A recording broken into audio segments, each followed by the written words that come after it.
तो हेलो बच्चा party DOS classes में आप सभी प्यारे बच्चों का फिर से एक बार पुनः स्वागत करता हूं। और आज हम बात करेंगे वेक्टर सीरीज के लेक्चर नंबर 3 में। लेक्चर नंबर 2 में हम लोगों ने बेटा सीख लिया था कि कितने टाइप से वेक्टर को रिप्रेजेंट किया जा सकता है। और जिस भी बच्चे ने अगर पुराना वीडियो नहीं देखा है तो एक बार देख लो बेटा, 10-10 15-15 मिनट के वीडियोस हैं and you will connect to the vector chapter also. ठीक है ना। तो हम लोगों ने पिछले लेक्चर में सीखा था एनालिटिक मेथड कि कैसे हम वेक्टर को रिप्रेजेंट करते हैं और ग्राफिकल मेथड। तो इस नए पार्ट में हम सीखेंगे कि कैसे कितने टाइप ऑफ वेक्टर होते हैं, और रिप्रेजेंटेशन ऑफ मैग्नीट्यूड भी हम लोगों ने सीख लिया था पिछले लेक्चर में। तो आज हम बात करेंगे टाइप्स ऑफ वेक्टर की। तो कितने टाइप के वेक्टर होते हैं वो सारे डिस्कशन इस लेक्चर में बेटा करेंगे हम लोग। तो चलिए देखते हैं जरा।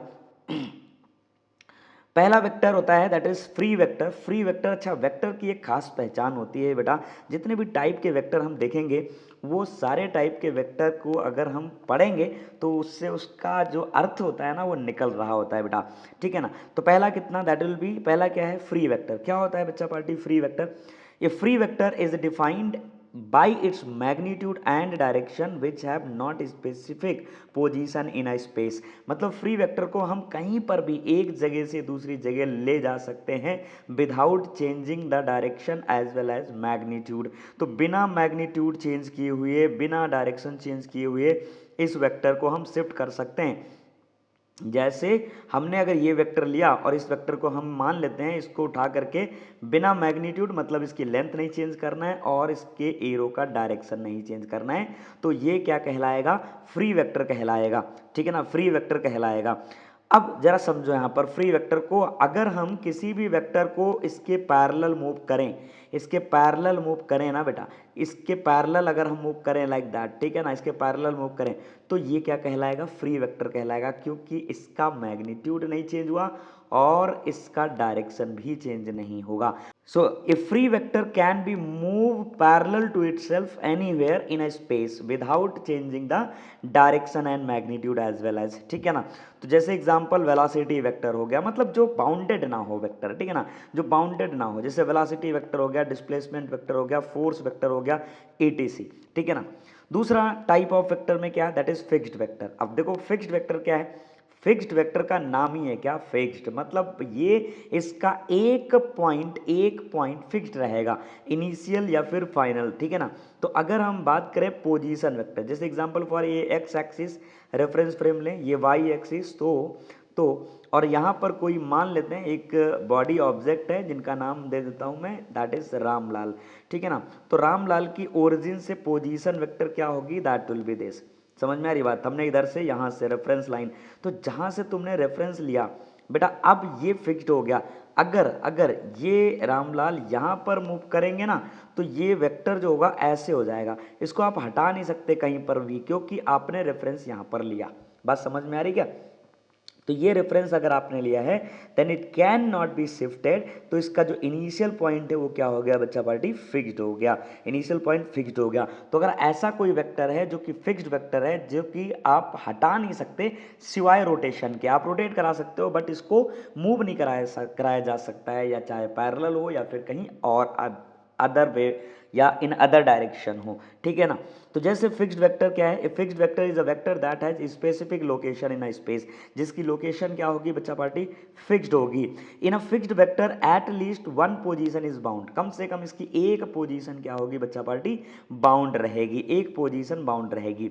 जैसे एग्जांपल फॉर पोजीशन वेक्टर या फिर force vector on a rigid body. क्या मतलब है सर इसका, अगर कोई एक रिजिड बॉडी है तो इस पे यहाँ पर फोर्स लग रहा है, ठीक है ना, अगर इस पॉइंट पे फोर्स लग रहा है अलोंग दिस डायरेक्शन, तो ये तुमने फिक्स्ड कर दिया ना कि भैया यहाँ पर लग रहा है। अब इसको आप यहाँ नहीं लगा सकते, क्योंकि अगर आप बॉडी देख रहे हो ना, it is not a like point, तो ये बॉडी देख रहे हो तो डिस्ट्रीब्यूटेड मास है, तो अब यहाँ पर अगर आप लगा रहे हो ना फोर्स, तो ये यहीं पर लगाओगे, ये यहाँ पर लगेगा, ठीक है ना, इसी डायरेक्शन में, मतलब दिस विल बी फिक्स्ड।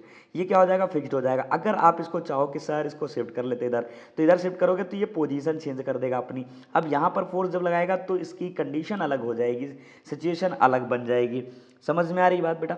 ठीक है। तो फोर्स वेक्टर भी हो गया। दूसरा electric field vector at a given point, तो किसी गिवन पॉइंट पे, जैसे हमने यहाँ पर कोई चार्ज लिया, ठीक है ना। और इस चार्ज की वजह से, चार्ज क्या होता है, इलेक्ट्रिक चार्ज, आगे पढ़ोगे जैसे जैसे बड़े होगे वैसे वैसे पढ़ोगे, ठीक है ना। तो आर डिस्टेंस पे अगर हम यहाँ पर इलेक्ट्रिक फील्ड लिखें तो electric field is a vector quantity, तो इस पॉइंट पे अगर हम इलेक्ट्रिक फील्ड लिख रहे हैं then you should write like that, आप इसको इधर की तरफ लिखोगे। अब इस वेक्टर को हम हटा नहीं सकते, हम ऐसे नहीं कर सकते, हम ऐसे नहीं कर सकते, क्यों, क्योंकि पोजीशन यहाँ पर है। तो अगर आर पोजीशन यहाँ पर अगर आप इधर करोगे तो it will be position that, और ए जो इलेक्ट्रिक फील्ड होगी वो इधर की तरफ यहाँ पर शो हो रही है, जो कि ऐसा होगा नहीं, ये गलत हो जाएगी। तो इसलिए अगर यहाँ पर पोजीशन पर आप इलेक्ट्रिक फील्ड लिख रहे हो तो आपको इसी पोजीशन से स्टार्ट करना पड़ेगा, ठीक है ना। तो that is called electric field vector at a given point, at a given point, ठीक है ना। जब अगर किसी पर्टिकुलर पॉइंट पे दिया है, जब किसी रिजिड बॉडी पे फोर्स दिया है तो वो क्या कहलाएगा, फिक्स्ड वेक्टर कहलाएगा, ठीक है ना। तीसरा पोलर वेक्टर, क्या होता है पोलर वेक्टर बेटा, polar vector vectors having starting point और पॉइंट ऑफ एप्लीकेशन, जिसमें स्टार्टिंग पॉइंट हो और पॉइंट ऑफ एप्लीकेशन हो, मतलब स्टार्टिंग पॉइंट भी हमें मेंशन है, पता है, और पॉइंट ऑफ एप्लीकेशन मतलब जिस पॉइंट पे फोर्स लग रहा है वो भी हमें पता है, आर कॉल्ड पोलर वेक्टर्स, इसको हम क्या कहेंगे, पोलर वेक्टर्स कहेंगे, ठीक है ना। जैसे एग्जांपल फॉर अगर ये वेक्टर हम लिखें तो यहाँ पर ये क्या है, initial point and this is final point. तो अगर कोई इसका एग्जांपल लें, यहाँ पर देखो इनिशियल भी है और फाइनल पॉइंट भी है, तो अगर कोई ऑब्जेक्ट लें, इस ऑब्जेक्ट पे अगर फोर्स लगाएं that will be like 10 Newton, तो 10 न्यूटन जो लगाएंगे तो कहीं पर इनिशियल पॉइंट भी होगा, भैया 10 न्यूटन है ना, तो इसकी लेंथ क्या होगी, इसकी लेंथ क्या होगी, फिक्स्ड होगी, तो दैट विल बी जो 10 न्यूटन है इसकी एंड पॉइंट और initial point and final point दोनों क्या होंगे, यहाँ पर मौजूद होंगे, तो इस वजह से इसको हम क्या कहेंगे, पोलर वेक्टर कहेंगे।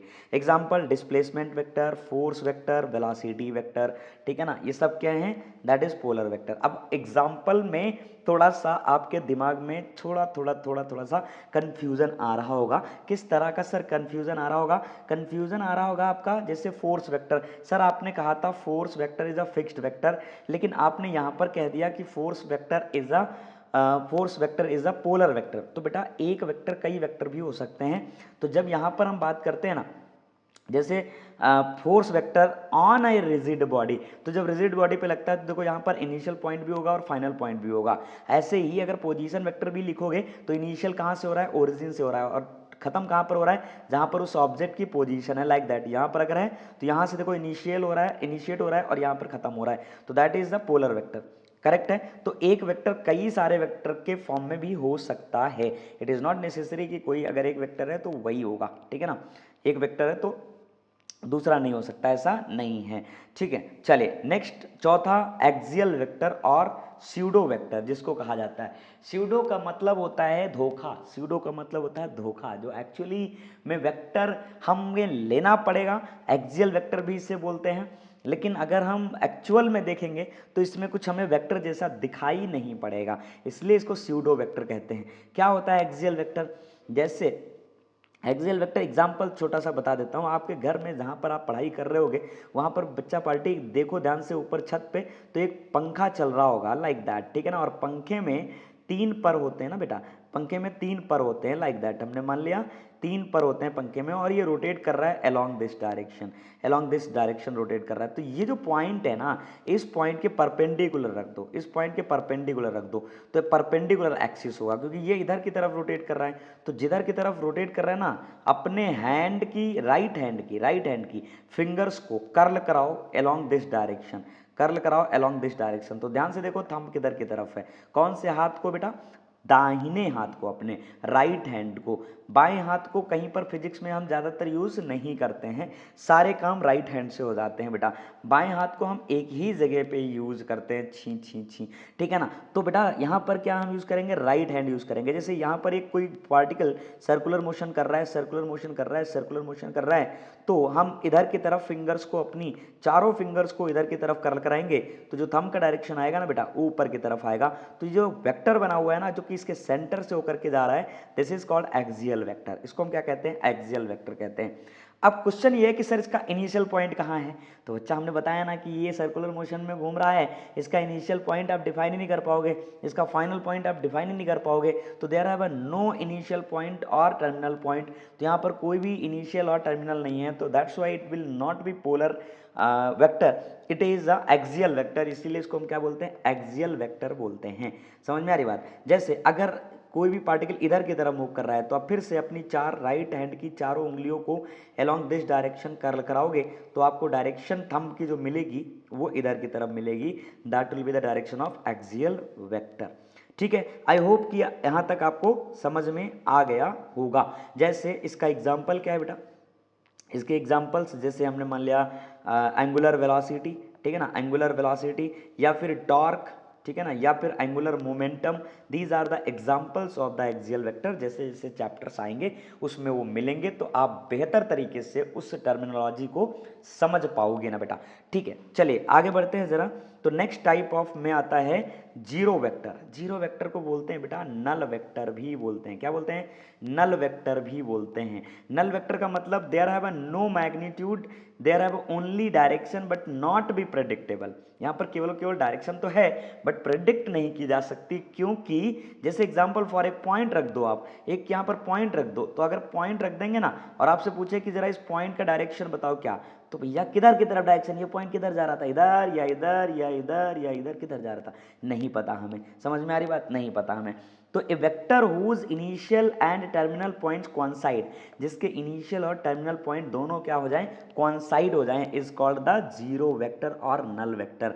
It is denoted by zero और इसके ऊपर बार लगा दो, वेक्टर बार लगा दो। A zero vector can not define a definite direction. ये जीरो वेक्टर जो होगा वो डायरेक्शन को डिफाइन नहीं कर पाएगा और इसका जो मैग्नीट्यूड होगा वो कितना होगा बच्चा पार्टी, जीरो होगा। कितना होगा, zero zero zero zero zero होगा। ठीक है ना, तो जीरो वेक्टर का मैग्नीट्यूड कितना, जीरो, इसीलिए इसका नाम क्या पड़ा, जीरो वेक्टर पड़ा। समझ में आ गई बात, बिल्कुल आई होप समझ में आ गई होगी आपको। ठीक है ना, तो चलिए अगले बढ़ते हैं। अगले टाइप में क्या है, लाइक और पैरेलल वेक्टर्स। लाइक और पैरेलल वेक्टर्स, लाइक और पैरेलल वेक्टर का मतलब होता है कि ऐसे वेक्टर जो कि पैरेलल हों, मैग्नीट्यूड उनका बराबर हो भी सकता है और नहीं भी हो सकता है, but direction should be same. Direction दोनों का क्या होना चाहिए, सेम होना चाहिए। If two vectors have the same direction and their magnitude may be same और different then they are said to be parallel vectors. अगर उनका मैग्नीट्यूड सेम भी हो सकता है, नहीं भी हो सकता है, बट उनका डायरेक्शन शुड बी सेम, इनका डायरेक्शन क्या होना चाहिए, सेम होना चाहिए, तो क्या कहलाएंगे, पैरेलल वेक्टर्स कहलाएंगे या लाइक वेक्टर कहलाएंगे। ठीक है ना, लाइक वेक्टर्स कहलाते हैं। ठीक है ना, लाइक वेक्टर्स कहलाते हैं। Similarly next type number 7, that will B unlike और एंटी पैरेलल वेक्टर्स। अनलाइक और एंटी पैरेलल वेक्टर्स। अनलाइक मतलब हम तुम्हें पसंद नहीं करते, तुम हमें पसंद नहीं करते, तुम ईस्ट की तरफ जाओगे, हम वेस्ट की तरफ जाएंगे, तुम अगर आम का पेड़ बोलोगे, हम नीम का पेड़ बोलेंगे, तो वही वाला है, that is anti parallel vector. मतलब इन दोनों के बीच में जो आंकड़ा होता है वो 180 का होता है, 180 का होता है। मतलब इनके बीच में एंगल कितना होता है, 180 एंगल होता है, कि मतलब 180 दोनों के बीच में अगर हम लिखें तो। ठीक है ना, तो जैसे यहाँ पर क्या होता है, when two vectors are in opposite direction then they are said to be in anti parallel vectors. मतलब दोनों डायरेक्शन दोनों का क्या हो, अपोजिट हो, लेकिन ध्यान रहे अगेन जो इनका मैग्नीट्यूड है ये बराबर हो भी सकता है और नहीं भी हो सकता है, बट इनके बीच का जो डायरेक्शन है वो एंटी पैरेलल होगा, मतलब 180 होगा। अगर इस वेक्टर को उठाएं और यहाँ पर शिफ्ट करा दें तो इनके बीच में एंगल कितना, 180 डिग्री होगा। तो इन दोनों के बीच में अगर एंगल 180 डिग्री है तो वो एंटी पैरेलल या फिर अनलाइक वेक्टर्स कहलाते हैं। ठीक है ना बेटा। नेक्स्ट आते हैं टाइप नंबर 8 में इक्वल वेक्टर्स। अब देखो कितना बढ़िया इक्वल वेक्टर्स नाम रख दिया। इक्वल का मतलब इक्वल। अब इक्वल कब होगा कोई वेक्टर, जब उसका मैग्नीट्यूड बराबर हो और उसका डायरेक्शन बराबर हो। समझ में आई बात, मैग्नीट्यूड बराबर हो और डायरेक्शन बराबर हो। अगर मैग्नीट्यूड और डायरेक्शन में कोई एक चीज बराबर नहीं होगी तो वो फिर इक्वल वेक्टर नहीं रह जाएगा। समझ में आ रही बात, इसका मैग्नीट्यूड भी बराबर और डायरेक्शन भी बराबर, तो हम चाहे ए वेक्टर लिखें या फिर बी वेक्टर लिखें, then we can say that A vector बराबर बी वेक्टर। अगर सिर्फ मैग्नीट्यूड बराबर और अपोजिट हो गया तो भी भैया ये इक्वल वेक्टर नहीं कहलाएंगे। समझ में आ रही बात, इक्वल वेक्टर का मतलब magnitude as well as direction both should be same, दोनों क्या होने चाहिए, सेम। अगर इसका मैग्नीट्यूड लिखें then we can also write A equals to कितना, बी लिख सकते हैं। ठीक है, तो आई होप कि समझ में आ गया होगा आपको। अब चलिए बढ़ते हैं आगे नेगेटिव वेक्टर्स पे। What is the negative vectors, क्या होते हैं बच्चा party negative vector? Negative vector का मतलब है जिनका मैग्नीट्यूड, ऐसे दो वेक्टर जिनका मैग्नीट्यूड बराबर हो बट डायरेक्शन क्या हो बेटा, अपोजिट हो। मैग्नीट्यूड इक्वल हो बट डायरेक्शन क्या हो, अपोजिट हो, उसको हम क्या कहते हैं, नेगेटिव वेक्टर्स कहते हैं। तो ए वेक्टर अगर हमने मान लिया इधर की तरफ, तो बी वेक्टर उतने ही मैग्नीट्यूड का अपोजिट डायरेक्शन में हो। तो लाल बाल क्या होता है कि अगर हम इन वेक्टर का मैग्नीट्यूड लिखें तो बच्चा पार्टी दोनों क्या होंगे, सेम होंगे, इक्वल होंगे, दोनों क्या होंगे, सेम होंगे, इक्वल होंगे, बट डायरेक्शन क्या होगी, अपोजिट होगी। तो अगर हम इधर की तरफ पॉजिटिव ले लें तो इधर की तरफ क्या हो जाएगा बेटा लोग, नेगेटिव हो जाएगा कि नहीं हो जाएगा। इधर की तरफ पॉजिटिव लेंगे तो इधर की तरफ क्या हो जाएगा, नेगेटिव हो जाएगा। तो हमने कहा ए वेक्टर को हम क्या लिख सकते हैं, हमने कहा था कि किसी भी वेक्टर क्वांटिटी को जब भी लिखना है तो मैग्नीट्यूड को मिलाएंगे, डायरेक्शन को मिलाएंगे, तब हमें वेक्टर पाएंगे। ठीक है ना, तो ये शायरी खराब हो गई लेकिन कोई बात नहीं। यहाँ पर देखो ए वेक्टर बराबर क्या होगा, मैग्नीट्यूड दोनों का बराबर है, डायरेक्शन अपोजिट है, तो अगर इधर की तरफ पॉजिटिव तो इधर की तरफ नेगेटिव, तो ए वेक्टर बराबर क्या हो जाएगा, minus B vector. A vector equals to minus B vector. अगर इसको इधर लाएं तो ए vector plus B vector equals to कितना, जीरो। अगर इन दोनों को ऐड करें तो क्या हो जाएगा, जीरो हो जाएगा। बात समझ में आ रही क्या, कैसे, जैसे एग्जाम्पल देखें, जरा एग्जाम्पल देखते हैं। एक भैया एक ऑब्जेक्ट है और इस ऑब्जेक्ट पे रामलाल इधर की तरफ फोर्स लगा रहा है 50 न्यूटन और रामकली इधर की तरफ फोर्स लगा रही है 50 न्यूटन। तो रामलाल और रामकली दोनों फोर्स लगा रहे हैं बट दोनों अपोजिट लगा रहे हैं और इक्वल लगा रहे हैं। तो दोनों वेक्टर्स क्या हैं, दैट आर नेगेटिव वेक्टर्स हैं। तो अगर ये पॉजिटिव है तो ये क्या होगा, नेगेटिव होगा, ये पॉजिटिव होगा तो ये क्या होगा, नेगेटिव होगा, दैट्स इट। दोनों को सम करोगे तो नेट फोर्स कितना हो जाएगा, जीरो हो जाएगा। समझ में आ गई बात, बिल्कुल, आई होप कि समझ में आ गया होगा। चलिए अब next type number 10, collinear vector. जितने भी वेक्टर टाइप ऑफ वेक्टर हैं वो सारे के सारे डिस्कस करेंगे। क्या होता है कोलिनियर वेक्टर, कोलिनियर वेक्टर का मतलब है ऐसे वेक्टर जो कि एक ही लाइन पर आ जाएं, या फिर पैरेलल हो या फिर एंटी पैरेलल हो, दोनों हो सकता है। जैसे एक ही लाइन पे हम रख सके, मतलब या तो पैरेलल या फिर anti parallel, it can be. देखो हमने एक लाइन ड्रॉ किया, यहाँ पर हमने एक रेड सी लाइन दिख रही होगी, तो हमने लाइन ड्रॉ किया, यहाँ पर एक वेक्टर ए वेक्टर है, इधर की तरफ सी वेक्टर है, इधर की तरफ बी वेक्टर है। क्वेश्चन इज कि क्या ये कोलिनियर वेक्टर है, तो आंसर कह सकते हो, कोलिनियर का मतलब एक ही लाइन में। Collinear vectors are vectors that lie along the same line और पैरेलल टू द लाइन। ठीक है ना, तो क्या ये वेक्टर है कि नहीं, यानी कोलिनियर वेक्टर है या नहीं है, ये तीनों वेक्टर कोलिनियर हैं कि नहीं है। कोलिनियर का मतलब एक ही लाइन में है कि नहीं है। तो आपका आंसर आ रहा होगा सर कहाँ है, लाइन पे, यही वाला तो वेक्टर है लाइन पे, बाकी तो ये तो बाहर है, ये भी बाहर है। लेकिन बट रिमेंबर, हमने कहा था कि अगर कोई फ्री वेक्टर है देन वी कैन शिफ्ट। तो भैया इस वेक्टर को उठाओ यहाँ से और यहाँ पर शिफ्ट कर दो, इस वेक्टर को यहाँ पर शिफ्ट कर दो। जैसे एग्जाम्पल फॉर, अगर हमने इसको उठाया और यहाँ पर इसको शिफ्ट कर सकते हैं, तो जब यहाँ पर शिफ्ट कर देंगे तो ये क्या हो जाएगा, कोलिनियर हो जाएगा। समझ में आ रही बात, ये क्या हो जाएगा, कोलिनियर हो जाएगा। क्लियर है, समझ में आ गई बात, ठीक है। जैसे अब कोलिनियर की एक खास पहचान क्या होती है, पहचान, ए वेक्टर जो होगा चूंकि एक ही लाइन पे है तो सिंपल सी बात होगा, या तो पैरेलल होगा या फिर एंटी पैरेलल होगा। समझ में आ रही बात, या तो पैरेलल होगा या फिर एंटी पैरेलल होगा। तो जो ए वेक्टर होगा वो lambda times of B vector होगा। Lambda can be positive can be negative, negative हुआ तो अपोजिट हो जाएगा, अगर पॉजिटिव हुआ तो along the direction of A vector हो जाएगा। या फिर आप कह सकते हो equal to mu times of C vector, यानी कि ये भी म्यू क्या है, कांस्टेंट है, लैम्डा क्या है, कांस्टेंट है। This is the more important कि भाई अगर कोलिनियर वेक्टर हैं या नहीं है, तो that will be A vector equals to कितना हो जाएगा, lambda times of B vector. ठीक है ना, lambda times of B vector, that is a collinear vector. बात समझ में आ रही क्या, चलिए ठीक है, बढ़िया बात। नेक्स्ट है क्वेश्चन नंबर 11, यानी sorry type number 11 that will B coplanar vector, ठीक है ना, कोप्लेनर वेक्टर। कोप्लेनर वेक्टर नाम से ही पता चल रहा है, मतलब एक ही प्लेन में एग्जिस्ट करने वाले वेक्टर क्या कहलाते हैं, कोप्लेनर वेक्टर कहलाते हैं। यानी ऐसे वेक्टर जिनको, जैसे एग्जांपल फॉर इसी ये जो सीट है ना हमारी, जो हमारी स्क्रीन है, हम स्क्रीन के ऊपर बात कर रहे हैं, एक वेक्टर इधर एक वेक्टर इधर की तरफ, that is A vector, that is B vector, और एक वेक्टर हमने बना दिया दैट इज ऊपर की तरफ, ठीक है ना। हम यहाँ पर डॉट लगा करके सर्किल बना देते हैं, क्योंकि ऊपर हम बना नहीं सकते, दिखा नहीं सकते, तो हमने डॉट लगा करके सर्किल बना दिया। तो अब यहाँ पर अगर पूछे जाए, और दैट इज सी वेक्टर, तो अगर पूछा जाए कि क्या ए बी सी तीनों वेक्टर कोप्लेनर वेक्टर हैं, तो आंसर है नहीं।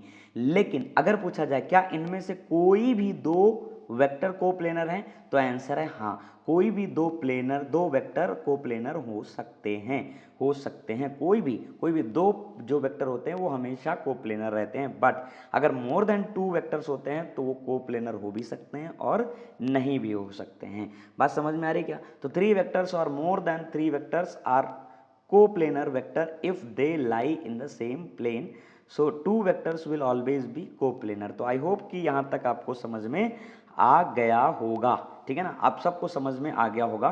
तो यहाँ पर अगर आप सबको रियली में समझ में आ गया है तो फटाफट कमेंट भी कर दिया करो बच्चा पार्टी, और शेयर भी कर लिया करो इसे, और कमेंट भी ज़रूर किया करो ताकि मुझे थोड़ा सा मोटिवेशन मिल पाए। तो नेक्स्ट चलिए देखते हैं ज़रा, एक क्वेश्चन हमने लिया है। क्वेश्चन है among the following quantity identify the vector and scalar quantity. इसमें आइडेंटिफाई करना है कि कौन सा वेक्टर क्वांटिटी है और कौन सा स्केलर क्वांटिटी है। समझ में आ रही बात? कौन सा वेक्टर क्वांटिटी और कौन सा स्केलर क्वांटिटी है। तो देखो यहाँ पर surface area, elemental area, pressure, mass, time, displacement, ठीक है ना, distance, speed, velocity, acceleration, force, ठीक है, work, heat energy and kinetic energy, torque, angular velocity, angular momentum, electric field, magnetic field, electric flux, magnetic flux, electric potential, impulse and electric dipole moment. तो बेटा इतने तो हमने लिखे हैं, सिर्फ इतने तो हमने लिखे हैं, और भी हो सकते हैं, बहुत सारे, ढेर सारे हो सकते हैं। तो एक बार खुद से थोड़ा सा अप्रोच बनाने की कोशिश करना, ट्राई करना। बट यहाँ पर रिमेंबर दैट कि अगर किसी भी टर्म के बारे में नहीं पता है then don't feel sad for it, क्योंकि अभी आप स्टार्ट कर रहे हो। तो ये सारे जितने भी टर्मिनोलॉजी हैं, सारे की सारी टर्मिनोलॉजी हम पढ़ने वाले हैं आने वाले चैप्टर्स में। तो मिलते हैं बच्चा पार्टी नेक्स्ट लेक्चर में। अपने जो वेक्टर की सीरीज़ है इसको आप प्रमोट करो, थोड़ा सा मतलब स्प्रेड करो ताकि मुझे मोटिवेशन मिल पाए। तो जैसा कि हम ऑलरेडी बताते हैं बच्चा पार्टी कि नाम नहीं बताएंगे किंतु हम पढ़ाएंगे। तो मिलते हैं वेक्टर सीरीज़ के अगले लेक्चर के साथ। Thank you so much.